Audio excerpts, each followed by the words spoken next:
નમસ્કાર મિત્રો, આજે આપણે ગુજરાત ફોરેસ્ટના મોડલ પેપર 3 વિશે ચર્ચા કરીશું, જેમાં ખૂબ જ અગત્યના ફોરેસ્ટના પ્રશ્નો વિશે ચર્ચા કરીશું.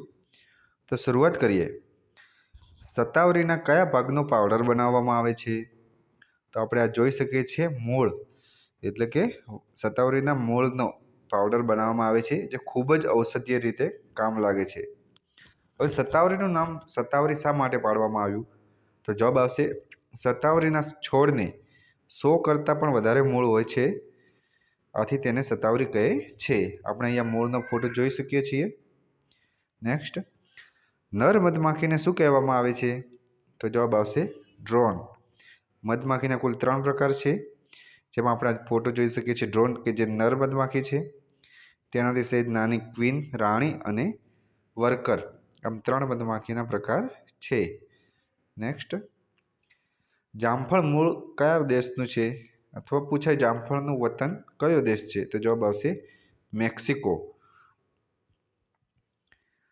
નેક્સ્ટ, જેલીફિશના સમૂહને શું કહેવામાં આવે છે?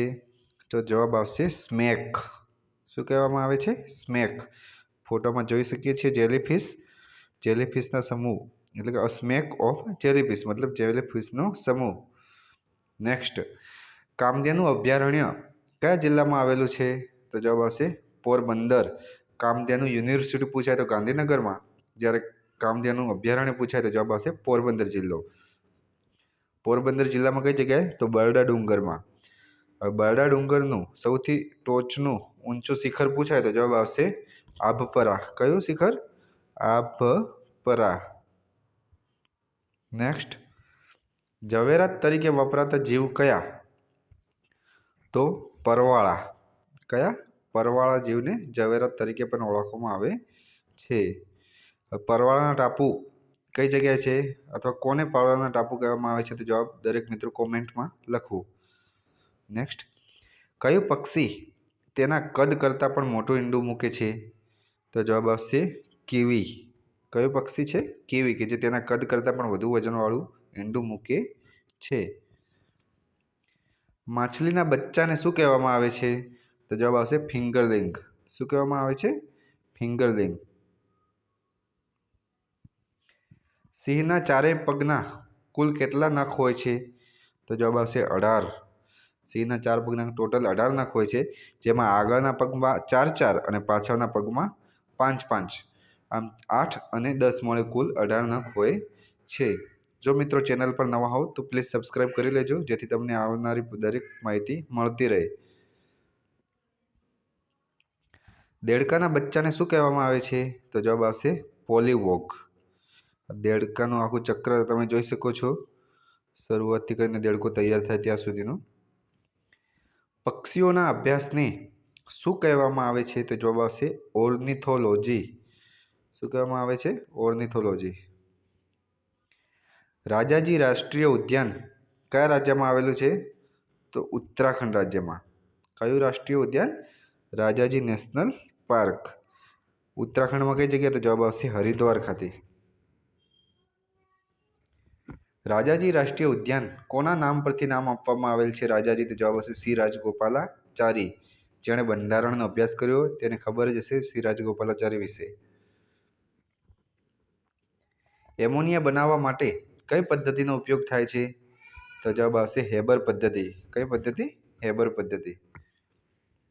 વનસ્પતિ સૃષ્ટિના અભ્યાસને શું કહેવામાં આવે છે? તો જવાબ આવશે ફ્લોરા. શું કહેવામાં આવે છે? ફ્લોરા. બોમ્બે નેશનલ હિસ્ટ્રી સોસાયટીના મુખપત્રનું નામ જણાવો. તો જવાબ આવશે હોર્નબિલ. હોર્નબિલ એ ત્રિમાસિક છે. કેટલા માસે પ્રસિદ્ધ થાય છે? તો કુલ 3 માસે પ્રસિદ્ધ થાય છે, મતલબ વર્ષમાં 4 વખત. બોમ્બે નેશનલ આ જે હોર્નબિલ છે તેનો ફોટો આપણે જોઈ શકીએ છીએ. ભારતનું સૌથી મોટું પ્રાણી સંગ્રહાલયનું નામ શું છે? તો જવાબ આવશે જિયોલોજિકલ ગાર્ડન કલકત્તા. કલકત્તા જો જે ભારતનું સૌથી મોટું પ્રાણી સંગ્રહાલય છે. અલીપોર પ્રાણી સંગ્રહાલય પર તરીકે પણ ઓળખવામાં આવે છે.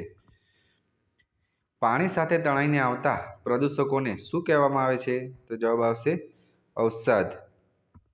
શું કહેવામાં આવે છે? અવસાદ. ચેનલ પર નવા તો પ્લીઝ ચેનલને સબસ્ક્રાઇબ કરી અને બેલ આઇકોન દબાવવાનું ભૂલતા નહીં. કોરાડના સંરક્ષણ માટે વર્ષ 2022માં ભારત અને કયા દેશ વચ્ચે MOU થયા હતા? તો જવાબ આવશે ભારત અને UAE. યુએઈનું પૂરું નામ થશે યુનાઇટેડ આરબ ઇમિરાટ્સ અથવા ઇમિરેટ્સ. હવે યુએઈનું વડું મથક કયું છે? જે દરેક મિત્રો કોમેન્ટ બોક્સમાં જવાબ આપજો. ભારતનું સૌથી વજનદાર ઉડતું પક્ષીનું નામ શું છે? તો જવાબ આવશે ગોરાડ. કે જેવું ભારતમાં સૌથી વધુ વજનવાળું ઉડતું પક્ષી હોય તો જવાબ આવશે ગોરાડ, જેને ગ્રેટ ઇન્ડિયન બસ્ટર તરીકે પણ ઓળખવામાં આવે છે. ભારતનું એકમાત્ર એવું પક્ષી કે જેની આગળ ગ્રેટ ઇન્ડિયન શબ્દનો ઉપયોગ થાય છે. ઘોરાડ આપણા કયા પડોશી રાજ્યનું રાજ્ય પક્ષી છે? તો આપણે જોઈ શકીએ છીએ ગુજરાતથી ઉત્તર દિશામાં આવેલું રાજ્ય છે કે જેનું ઘોરાડ રાજ્ય પક્ષી છે. તો જો મિત્રો મેપનો અભ્યાસ કર્યો હોય તો આ કયું રાજ્ય છે અને કયા રાજ્યનું રાજ્ય પક્ષી ઘોરાડ છે? દરેક મિત્રો કોમેન્ટ બોક્સમાં જવાબ આપજો. અને આ રાજ્યના સ્થાનિકો ઘોરાડને ગોદાવન તરીકે પણ ઓળખવામાં આવે છે. આ જે રાજ્ય દેખાઈ રહ્યું છે તેના સ્થાનિકો ઘોરાડને ગોદાવન તરીકે ઓળખે છે. તો મિત્રો કયું રાજ્ય છે? તો દરેક મિત્રો કોમેન્ટ બોક્સમાં જવાબ આપજો. ભાંગનો નશો ઉતારવા માટે કયું ફળ ઉપયોગી છે? તો જવાબ આવશે જામફળ. જામફળથી ભાંગનો નશો ઉતરી જાય. જો વધારે થઈ જાય તો જામફળ ખાઈ લેવાનું. હા. સજીવ સૃષ્ટિમાં સૌથી વધુ તીક્ષ્ણ નોર કોના હોય છે? તો જોઈ શકો છો પક્ષીઓના આ નોર. જો સૌથી વધુ તીક્ષ્ણ નોર હોય તો પક્ષીઓના હોય છે. ભીતકર્ણિકા રાષ્ટ્રીય ઉદ્યાન કયા રાજ્યમાં આવેલું છે? ભીતકર્ણિકા નેશનલ પાર્ક કયા રાજ્યમાં આવેલું છે? ઓડિશા રાજ્યમાં. અવકાશમાં જનાર સૌ પ્રથમ પ્રાણી કયું? તો જવાબ આવશે કૂતરું. સૌથી પ્રથમ અવકાશમાં જનાર પ્રાણી પૂછાય તો જવાબ આવશે કૂતરું, જેનું નામ હતું લાયકા. શું નામ હતું? લાયકા. અવકાશમાં ટોટલ કેટલા દિવસ રોકાયેલ? તો 4 દિવસ. કેટલા દિવસ? 4 દિવસ. અને પછી અકસ્માત મૃત્યુ થઈ ગયું હતું એનું. વનસ્પતિના પર્ણો પર આવેલ છિદ્રોને શું કહેવામાં આવે છે? તો જવાબ આવશે વાયુરંધ્ર. શું કહેવામાં આવે છે? વાયુરંધ્ર. વનસ્પતિના જે પર્ણો પર આપણે આમ ઝીણા ઝીણા છિદ્રો જોઈએ તેને વાયુરંધ્ર કહેવામાં આવે છે. પૃથ્વી પર વનસ્પતિ સૃષ્ટિને જીવંત રાખનાર વાયુનું નામ જણાવો. તો જવાબ આવશે નાઇટ્રોજન વાયુ, કે જેઓ પૃથ્વી પર વનસ્પતિ સૃષ્ટિને જીવંત રાખે છે. આ નાઇટ્રોજન ચક્ર સંપૂર્ણ જોઈ શકો છો.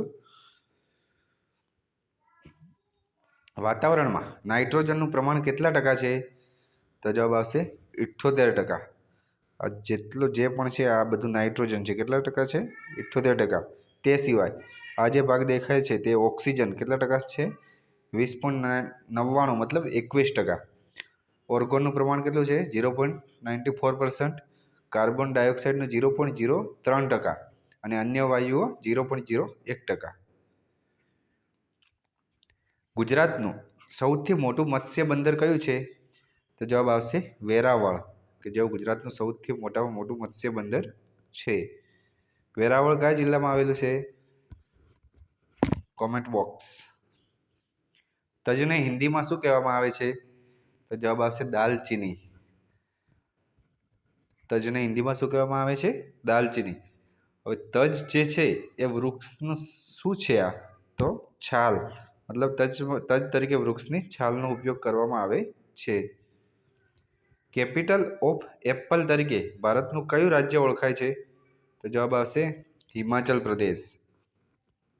કયું રાજ્ય? હિમાચલ પ્રદેશ. હવે સૌથી વધુ સફરજન ઉત્પાદન કરતું રાજ્ય પૂછાય તો જવાબ આવશે જમ્મુ કાશ્મીર. પરંતુ કેપિટલ ઓફ એપલ તરીકે પૂછે જવાબ આવશે હિમાચલ પ્રદેશ. જમ્મુ કાશ્મીરમાં 70 થી 75% થાય છે ઉત્પાદન, અને 20%ની આજુબાજુ હિમાચલ પ્રદેશમાં સફરજનનું ઉત્પાદન થાય છે. ભારતનું સૌથી મોટું પ્રાકૃતિક બંદર કયું? તો જવાબ આવશે મુંબઈ. પ્રાકૃતિક બંદર સૌથી મોટું પૂછાય તો જવાબ આવશે મુંબઈ. ગ્રીનપીસ સંસ્થાનું વડું મથક ક્યાં આવેલું છે? તો જવાબ આવશે નેધરલેન્ડ. નેધરલેન્ડના કઈ જગ્યાએ? તો જવાબ આવશે એમ્સ્ટરડેમ. કઈ જગ્યાએ? એમ્સ્ટરડેમ. નેધરલેન્ડના એમ્સ્ટરડેમ ખાતે ગ્રીનપીસ સંસ્થાનું વડું મથક આવેલું છે. જૈવ વિવિધતાની દ્રષ્ટિએ ગુજરાતનો ક્રમ કયો છે? તો જવાબ આવશે છઠ્ઠો. જૈવ વિવિધતાની દ્રષ્ટિએ ગુજરાતનો ક્રમ ભારતમાં છઠ્ઠો છે. કઈ વનસ્પતિનું તેલ સફેદ કોઢ મટાડવા માટે ઉપયોગી છે? તો જવાબ આવશે ભીલામો વનસ્પતિ. કઈ? ભીલામો. છડીનો રોગ કઈ વનસ્પતિમાં જોવા મળે છે? તો જવાબ આવશે ચંદન. ચંદનના વૃક્ષમાં છડીનો રોગ જોવા મળે છે. ગુજરાતમાં લાખ સંશોધન કેન્દ્ર કયા જિલ્લામાં આવેલું છે? તો જવાબ આવશે વલસાડ જિલ્લામાં. વલસાડ જિલ્લામાં ગુજરાતમાં લાખ સંશોધન કેન્દ્ર આવેલું છે. કયા જંગલોને વિશ્વના ફેફસા તરીકે ઓળખવામાં આવે છે? તો જવાબ આવશે એમેઝોનના જંગલો. કયા જંગલો છે? એમેઝોનના જંગલોને વિશ્વના ફેફસા તરીકે ઓળખવામાં આવે છે. કોણે કીધેલું વિશ્વના ફેફસા? તો જવાબ આવશે ગ્રીનપીસ સંસ્થા જે ખરી તેણે જ કહેલું કે એમેઝોનના જંગલોને વિશ્વના ફેફસા.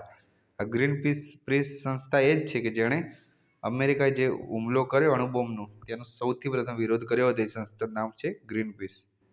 તો થેન્ક યુ વિદ્યાર્થી મિત્રો. જો તમને વિડીયો ગમ્યો હોય તો પ્લીઝ ચેનલને સબસ્ક્રાઈબ અને બેલ આઇકન દબાવી દેજો, જેથી કરીને આવનારી તમને દરેક માહિતી મળતી રહે.